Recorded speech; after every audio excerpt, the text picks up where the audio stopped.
Come to you, Aidah. What about you, Aidah? There are obviously enormous challenges that you confront on a day-to-day basis. But there are also great opportunities. How do you think you could turn some of these challenges into opportunities? Okay, one thing in my own experience that I think is very important to me as a youth who is energetic and I've been exposed a little bit is to not to focus so much on the challenges, because as we grow up from our grassroots in Uganda, for example, where I come from, you realize that there is not much space for you to spread your wings. But even then, nevertheless, you do not have to start complaining so much about that. You take personal initiative, what I call taking responsibility, knowing it's not your fault that you have all those challenges around you, but it is your responsibility.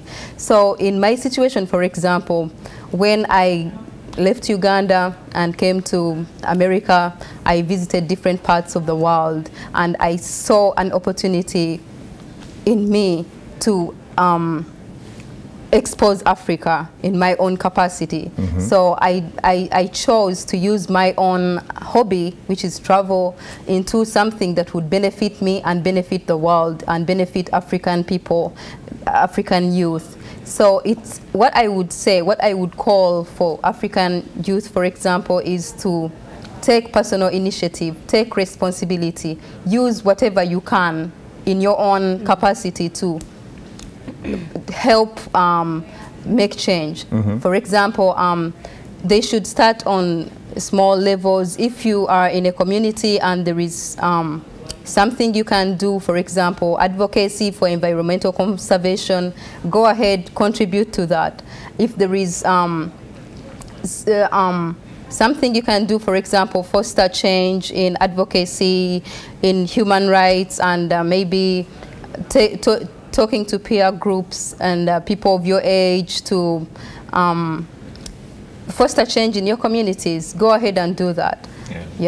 Another thing, for example, is if you are in a community and there is an opportunity for change, grab it as much as you can.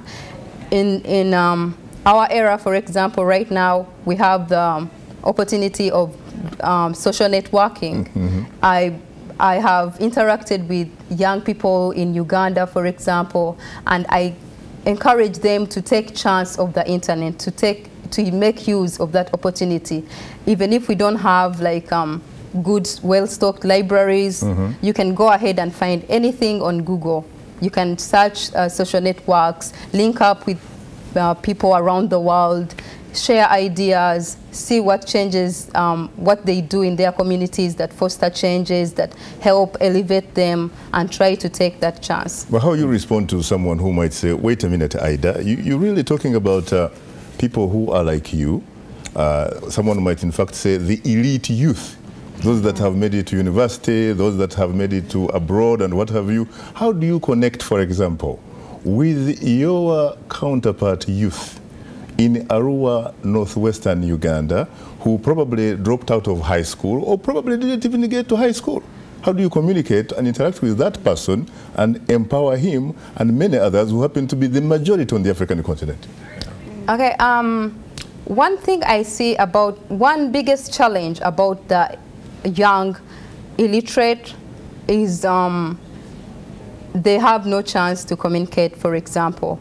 But as they should start on their grassroots levels, start with social small networks within their communities. We have a lot of idle people, for example, idle young youth, some of them, for example, who could start with small personal initiatives, see what they can do. And with what I would still stick to the point of the social networking and the global internet, much as it's not into the grassroots.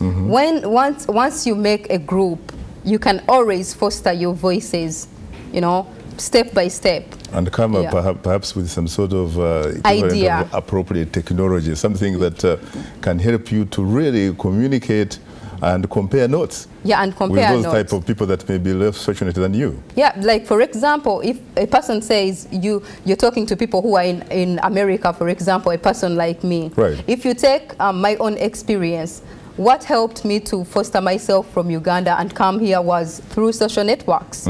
I do not have like relatives in America, none whatsoever. My parents are in Uganda and everyone else. So it's very interesting. Talking about the power of social networking, let's go to